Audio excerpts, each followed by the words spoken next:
शुरुआत करते हैं हमारे खास पेशकश की। जो बाइडेन ने जिस दिन अमेरिका के राष्ट्रपति पद की शपथ ली, उसके बाद उन्होंने चीन के खिलाफ जो सबसे बड़ा फैसला लिया वो था कोरोना जनक का पता लगाना। हालांकि यह सवाल पूरी दुनिया के जहन में भी था। बाइडेन ने अपनी एजेंसीज को 90 दिन के अंदर रिपोर्ट तैयार करने का निर्देश दिया था और अब जल्द ही यह रिपोर्ट सामने आने वाली है। वुहान लैब पर एक सॉलिड प्रूफ मिला है। यूएस रिपब्लिकन की रिपोर्ट है, हम आपको वो भी बताएंगे। इसके साथ ही बैट वुमन ने जो वार्निंग दी है वो चौंकाने और डराने वाली भी है। वो वार्निंग क्या है उससे भी आपको रूबरू करेंगे। चीन में कोरोना एक बार फिर रफ्तार पकड़ने लगा है। सबसे खतरनाक वेरिएंट के मिलने की खबर आई है, उस खबर से भी आपको रूबरू करेंगे। लेकिन शुरुआत बुलेटिन की एक अहम और बड़ी खबर से। तो बता दें आपको इस वक्त की बड़ी खबर, कोरोना ऑरिजिन की जांच पर लेटेस्ट खबर यह आई है कि अगले हफ्ते आ सकती है अमेरिकी एजेंसियों की जांच रिपोर्ट। आपको बता दें कि जो बाइडेन ने मई के अंत में दिए थे जांच के आदेश। एजेंसीज ने चीन की वुहान लैब और सी फूड मार्केट की जांच की थी और अब यह बताया जा रहा है कि वो रिपोर्ट जो है वो अगले हफ्ते आ सकती है। और उस रिपोर्ट के आने के बाद यह खुलासा हो जाएगा कि कोरोना का जनक कौन था। क्या कोरोना चाइना के सी फूड मार्केट से निकला था? क्या कोरोना को चीन ने ही बनाया था? क्योंकि बार बार दुनिया के तमाम बड़े देश चीन पर सीधे सीधे आरोप लगाते हैं कि कोरोना वायरस का जनक जो है वो चीन है। हालांकि इसको लेकर भी दो थ्योरी सामने आती है। एक होता है कि दुनिया में एक तरीके से बायोलॉजिकल वेपन बनाकर चीन इसे कर रहा था जो गलती से निकल गया, और कुछ लोग कहते हैं कि चमगादड़ों को लेकर तमाम तरह की कहानियां शुरुआत से लेकर जो अब तक चली आ रही हैं। लेकिन हम आपको बताते हैं कोरोना पर अमेरिका की जांच को लेकर क्या अपडेट्स है। तो सबसे पहले आपको जानकारी हम दे दें कि प्रेसिडेंट जो बाइडेन ने मई के महीने में जांच के आदेश दिए थे, यानी आते ही उन्होंने जांच के आदेश दे दिए थे। अमेरिकन एजेंसियों को दिया था 90 दिन का टारगेट।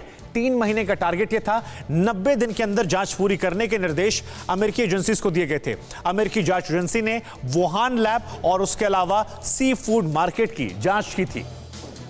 वुहान के सी फूड मार्केट में मिला था कोरोना का सबसे पहला संक्रमित व्यक्ति और वहां से शुरुआत की। वुहान प्रशासन ने डब्ल्यूएचओ को लोगों में कोरोना लक्षण मिलने की पुष्टि भी की थी। तो वुहान अपने आप में खास हो जाता है। अमेरिकी रिपोर्ट में वुहान लैब के कर्मचारियों के संक्रमित होने का खुलासा हुआ था। तो ये तमाम बड़ी बातें, कोरोना की उत्पत्ति पर अगले हफ्ते तक ये रिपोर्ट आ जाएगी और इस रिपोर्ट के बाद बहुत सारे सवाल जो लोगों के मन में लगातार हैं उनको लेकर धीरे धीरे क्लैरिटी होने शुरू हो जाएगी। हमारे साथ कई खास मेहमान हैं।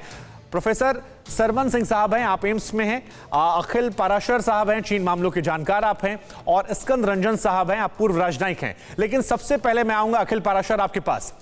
90 दिनों का जो बाइडेन ने यह वक्त दिया था और अब यह रिपोर्ट अगले हफ्ते सामने आने वाली है। दुनिया के तमाम देश सीधे सीधे आरोप लगाते हैं चीन पर। वुहान सी फूड मार्केट में पहला केस भी मिला था। क्या लग रहा है, एक मुसीबत का सबब बन सकता है चीन के लिए जो दुनिया के तमाम देश अब तक कम से कम कह रहे थे? देखिए, मैं आपको बताना चाहूँगा कि चाइना ने तो साफ कह दिया है कि उसकी लैब से, जो वुहान जो लैब है वहाँ से कोरोना नहीं निकला। और जो दलील देता है चाइना, वो मैं आपको बताना चाहूँगा कि वो क्या दलील देता है। वो ये कहते हैं कि मार्च में जब चाइना और डब्ल्यूएचओ की टीम ने जब एक साथ मिलकर रिसर्च किया था तो उनकी जो रिपोर्ट निकल कर आई है, तो रिपोर्ट में साफ कहा गया है कि कोरोना से लैब से लीक होने की जो संभावना है वो बिल्कुल ना के बराबर है। दूसरी बात, चीन और क्या कहता है, चीन कहता है कि चीन जो शक जताता है वो अमेरिका पर जताता है। वो फोर्ट डेट्रिक लैब जो है उसकी बात करता है कि अमेरिका अपने लैब की जांच क्यों नहीं करवाता, अमेरिका डब्ल्यूएचओ की टीम को अपने यहाँ क्यों नहीं आने देता है। और उसने कई ऐसी बातें बोली हैं, बताता है चाइना कहता है कि अमेरिका जो है वो अपने फोर्ट डेट्रिक लैब पर जांच करवाने पर वो चुप रहता है। और उसने कई ऐसी बातें भी बताई कि ऐसे बहुत सारे सिम्टम्स निकल कर आए हैं अमेरिका में। जो वुहान में जो दिसंबर 2019 में जो फैला था उससे पहले ऐसे कई लक्षण देखने को मिले हैं लोगों में, जो कोरोना वायरस के लक्षण देखने को मिले हैं। और कुछ लोगों में एंटीबॉडी भी पाई गई है और ये 2019 के मिड में पाई गई है। तो चीन ये अखिल, जरा सा एक छोटा जवाब दीजिए। अखिल, एक सवाल यह भी कि जब डब्ल्यूएचओ की टीम जाना चाह रही थी वहां पर, तो चीन ने काफी देर तक उलझाए रखा फॉर्मेलिटीज में।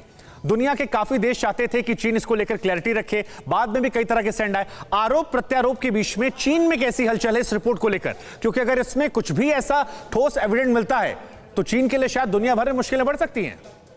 देखिए, मैं तो आपको ये पहले आपको बताना चाहूंगा कि जो भी रिपोर्ट आती है अमेरिका की खुफिया टीम से, चीन उसको बिल्कुल भी नहीं मानेगा। जी। चीन साफ ये कहेगा कि ये तो बिल्कुल भी सरासर सही नहीं है, क्योंकि ये कोई भी जो साइंटिफिक तथ्य है उसके आधार पर नहीं है। चीन का तो ये कहना पहले से रहेगा। जी। और दूसरी बात कि चाइना का ये कहना है कि जब WHO ने जब रिपोर्ट दे दी है तो और बाकी देश क्यों रिपोर्ट दे, क्यों रिपोर्ट